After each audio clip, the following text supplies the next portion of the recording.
রাখবো। জন্মদিবসের আগেই টার্গেট ভারত কেশরী। মধ্যরাতে সুকিয়া স্ট্রিটে দুষ্কৃতী তাণ্ডব। শ্যামাপ্রসাদ মুখোপাধ্যায়ের মূর্তির বেদি ভাঙচুর, যে ছবি আপনাদের দেখাচ্ছি। শ্যামাপ্রসাদের পাশেই আছে গোপাল মুখোপাধ্যায়ের মূর্তিও। জোড়া মূর্তির বেদিতে নাম ফলক তছনছ। তৃণমূলের বিরুদ্ধে হামলার অভিযোগ বিজেপির। তদন্তে নেমে সিসি ক্যামেরা ফুটেজে নজর পুলিশের। দুষ্কৃতীদের খোঁজে সিসি ক্যামেরায় নজর রাখছে পুলিশ। ভাঙচুরের ঘটনায় ইতিমধ্যেই আটক করা হয়েছে একজনকে।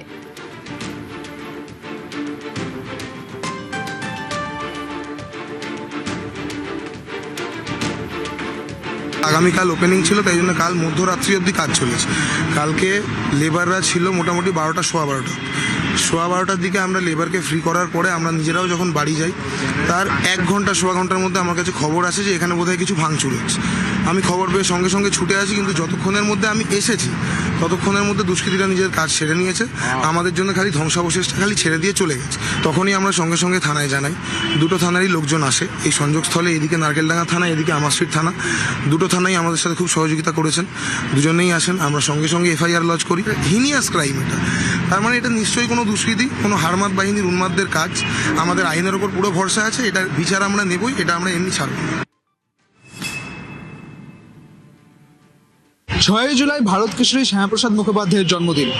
তার আগেই গতকাল রাত পর্যন্ত কাজ চলেছে সুকিয়া স্ট্রিটে। বেদি করা হয়েছে এবং বেদি করা পর দুটি মূর্তিও কিন্তু এখানে ইনস্টল করা হয়েছিল এবং সেটা ঢাকাও দিয়ে রাখা হয়েছিল।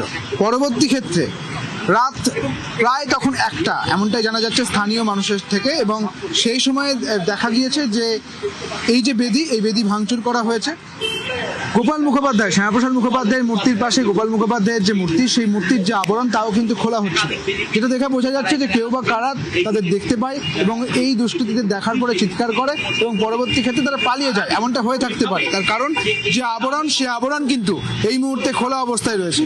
একই সঙ্গে যেটা দেখা যাচ্ছে যে এই বিষয়ে বিজেপির যুব মোর্চার পক্ষ থেকে আমার স্ট্রিট থানায় এফআইআর দায়ের করা হয়েছে এবং এই এলাকার সিসিটিভি ফুটেজ দেখে কে বা কারা এর সঙ্গে যুক্ত তার তদন্ত শুরু করেছে আমার স্ট্রিট থানার পুলিশ।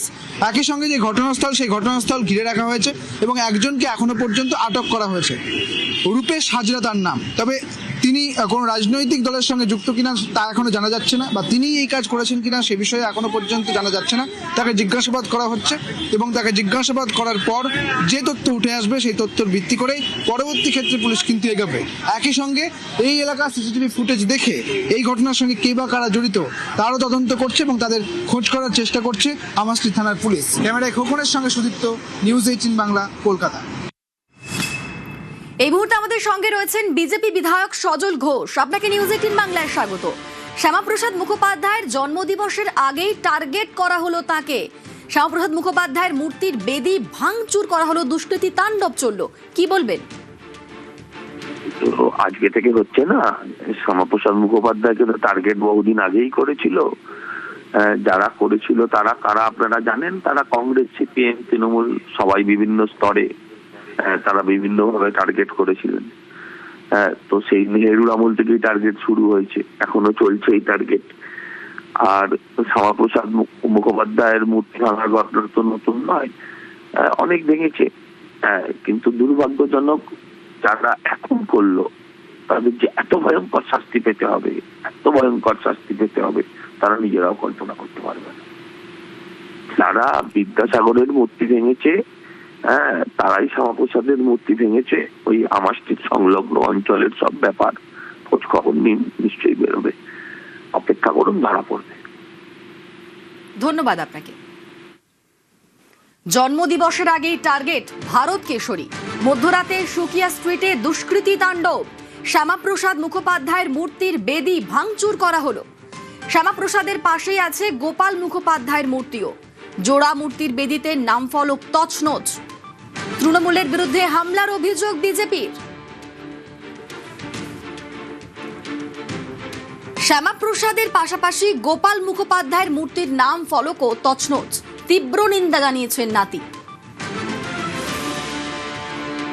এটা কিভাবে, কেন, কারা করেছে এটা বুঝতে পারছি না। কেন এটা হলো, তারা ভাঙলো, এটা একটা বিরাট ব্যাপার যে এরকম একটা ঘটনা। শ্যামাপ্রসাদ মুখার্জি, গোপাল মুখার্জির মূর্তি ভাসালো, যার জন্য কলকাতা শহর বেঁধেছে। আজকে আমরা হেঁটে চলে বেড়াচ্ছি, নিঃশ্বাস নিচ্ছি, সেই মানুষের উপরে বা সেই মূর্তির উপরে যে অ্যাটাক হলো, এটা একটা সত্যি খুব লজ্জাজনক এবং দুঃখজনক ব্যাপার। শ্যামাপ্রসাদ মুখোপাধ্যায়ের জন্মদিবসে কাল রাজ্যে অমিত শাহ শ্যামাপ্রসাদ মুখোপাধ্যায়ের ১২৫তম জন্মবার্ষিকীতে শ্রদ্ধা জ্ঞাপন। বদলের বাংলায় শ্যামাপ্রসাদ স্মরণে কেন্দ্রীয় স্বরাষ্ট্রমন্ত্রী। রেড রোডে সেজে উঠেছে শ্যামাপ্রসাদের মূর্তি।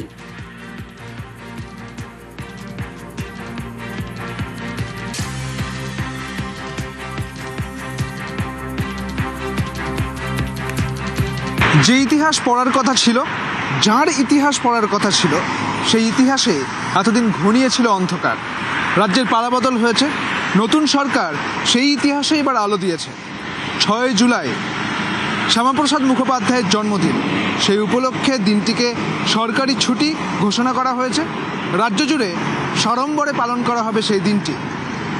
আর শ্যামাপ্রসাদ মুখোপাধ্যায়ের স্মৃতি বিজড়িত যাবতীয় কিছু নতুন করে সেজে উঠছে বঙ্গজুড়ে। একইভাবে দেখা যাচ্ছে রেড রোডে ডক্টর শ্যামাপ্রসাদ মুখোপাধ্যায়ের যে মূর্তি, সেই মূর্তিও কিন্তু নতুন করে রং করা হয়েছে, সুন্দর করে সাজিয়ে তোলা হয়েছে। রাজ্য জুড়ে পালিত হবে শ্যামাপ্রসাদ মুখোপাধ্যায়ের জন্মদিন। ক্যামেরায় খোকনের সঙ্গে সুদীপ্ত, নিউজ 18 বাংলা, কলকাতা।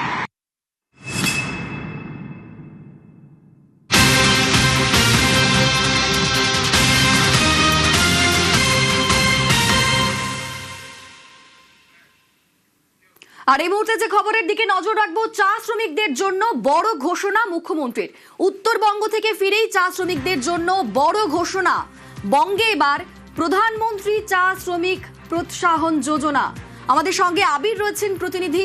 আবির, কি রকম এই প্রকল্প, এই প্রকল্পের মাধ্যমে কিভাবে উপকৃত হবেন চা শ্রমিকরা? দীর্ঘদিন ধরে উত্তরবঙ্গে চা শ্রমিকরা তাদের তরফ থেকে বলাই হয় যে তারা বিভিন্ন দুর্দশার সম্মুখীন। এবং তুমি জানো, যখন এখন বর্তমান যারা রাজ্যের শাসক দল তারা যখন বিরোধীরাতে ছিল, তারা বারবার ধরে অভিযোগ করে বলতো যে উত্তরবঙ্গের চা শ্রমিকদের ব্যাপারে রাজ্য সরকারের তরফ থেকে যথাযথভাবে সাহায্য করা হয় না। এমনকি তাদের বক্তব্য ছিল যে কেন্দ্রীয় সরকারের যে বিভিন্ন সাহায্য বা প্রকল্পগুলি রয়েছে, সেগুলোকেও রাজ্যে চা শ্রমিকদের জন্য কাজ করানোর জন্য যে ধরনের ব্যবস্থা গ্রহণ করা উচিত, রাজ্য সরকার সে ব্যাপারেও যথেষ্ট আগ্রহ দেখায়নি। নতুন সরকার গঠন হওয়ার পর তারা উত্তরবঙ্গের দিকে যখন দৃষ্টি দিয়েছিল বিশেষ করে, তখন সেক্ষেত্রে চা শ্রমিকদের উন্নয়নের ক্ষেত্রে যাতে কোনো ধরনের অসুবিধা তৈরি না হয় সে বিষয়ে তারা নজর দেয়। এই পরিকল্পনার অঙ্গ হিসাবে এই কেন্দ্রীয় যে প্রকল্পের যে কাজ রাজ্যে কিভাবে হবে তার একটা বিস্তারিত তথ্য কিছুক্ষণ আগেই মুখ্যমন্ত্রী তিনি তার এক্স হ্যান্ডেল পোস্টে উল্লেখও করে দিয়েছেন। ফলে উত্তরবঙ্গের চা বাগানের যারা শ্রমিকরা রয়েছেন তাদের সার্বিক কল্যাণ, বিশেষত স্বাস্থ্য এবং শিক্ষার উন্নয়নের ক্ষেত্রে বড়সড় পদক্ষেপ নিচ্ছে হচ্ছে রাজ্য সরকার। এবং এই প্রকল্পের অধীনে, যার কথা তুমি বললে, এখানে মোট ৩13.30 কোটি টাকা বরাদ্দ করা হয়েছে। এদের 3টি গুরুত্বপূর্ণ উদ্যোগ থাকবে বা বিষয় থাকবে। একটা হচ্ছে চা শ্রমিক শিক্ষা যোজনা, যেখানে চা শ্রমিক পরিবারের শিক্ষা পরিকাঠামো উন্নয়ন এবং শিক্ষার মানোন্নয়নের জন্য বরাদ্দ হচ্ছে 177 কোটি টাকা। দ্বিতীয়ত হচ্ছে চা শ্রমিক স্বাস্থ্য সুরক্ষা যোজনা, যেখানে চা বাগান এলাকার স্বাস্থ্য পরিষেবা আরো শক্তিশালী করতে এবং চিকিৎসা পরিকাঠামো উন্নয়নের জন্য ব্যয় করা হবে 72 কোটি টাকা। এবং হচ্ছে চা শ্রমিক আশ্রয় যোজনা, যেখানে 63 কোটি টাকা ব্যয়ে তৈরি করা হবে 321 খানা বিশ্রামাগার, যার মধ্যে পাহাড়ে 88টি এবং সমতল অর্থাৎ তরাই ডুয়ার্সে থাকবে 233টি। এবং প্রত্যেক কটায় রেস্ট হাউসে অফগ্রিড সৌর বিদ্যুৎ ব্যবস্থা, বিশুদ্ধ পানীয় জল, বসার ভালো ব্যবস্থা এবং স্বাস্থ্যসম্মত যে সিরামিক ফ্লোরযুক্ত যে টয়লেট, সেটাও সেখানে থাকবে। এবং এই প্রকল্প বাস্তবায়নের দায়িত্ব দেওয়া হচ্ছে উত্তরবঙ্গ উন্নয়ন দপ্তর, এছাড়া স্বাস্থ্য দপ্তর এবং পশ্চিমবঙ্গ সমগ্র শিক্ষা মিশন এবং যে জেলাগুলিতে হবে অর্থাৎ সংশ্লিষ্ট জেলা প্রশাসন তাদের সঙ্গে সমন্বয় করে এটি কাজ করা হবে।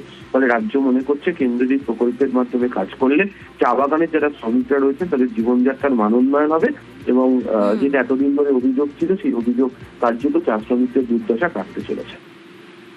ধন্যবাদ আবির।